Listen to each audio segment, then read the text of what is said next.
Very disturbing news coming out of Iowa. The Iowa Department of Public Safety is now part of an investigation that's taking place along with the Glenwood Resource Center. Now, allegations have been made that the Resource Center, which treats intellectually and physically disabled individuals, including children, have been using them to perform human experiments.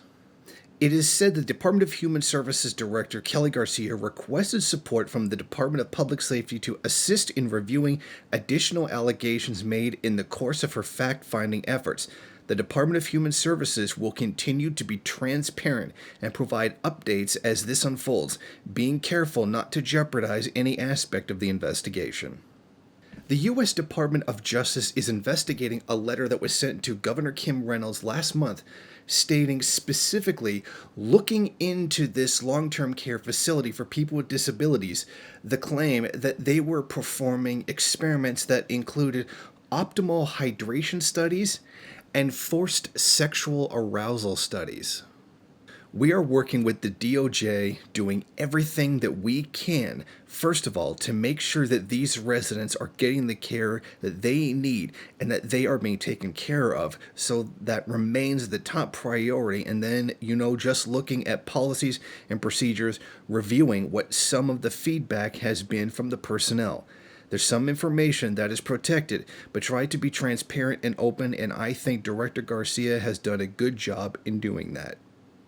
If this is in fact true, and these experiments have been going on, they would exemplify some of the most disgusting abuses of powers that could possibly be used in our modern society.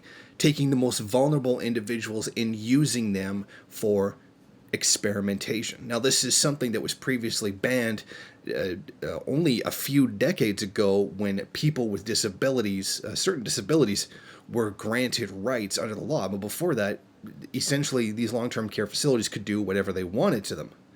And it seems like a lot of that experimentation that was carried out in the past is still being carried out today.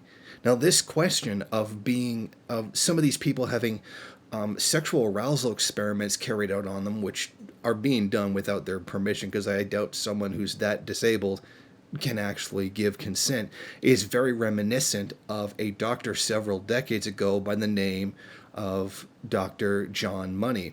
And he was the founder of a lot of the ideas of gender that we have today that are championed by the ID pole left in the world.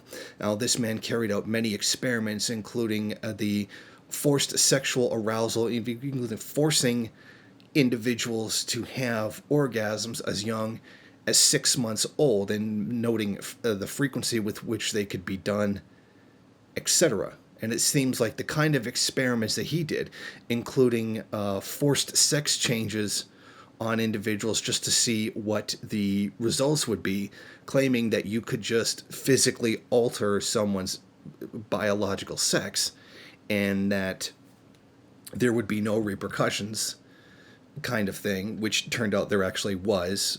The person that he did it to ended up committing suicide. Please just Google Dr. Money to get more information on this. So it seems like these kinds of experiments are still going on in America to this very day. And I don't think it's really necessary for me to really describe how despicable this is, to experiment on such vulnerable individuals who not only did not consent, but are probably incapable, many of them being having intellectual disability, incapable of even understanding the concept of consent.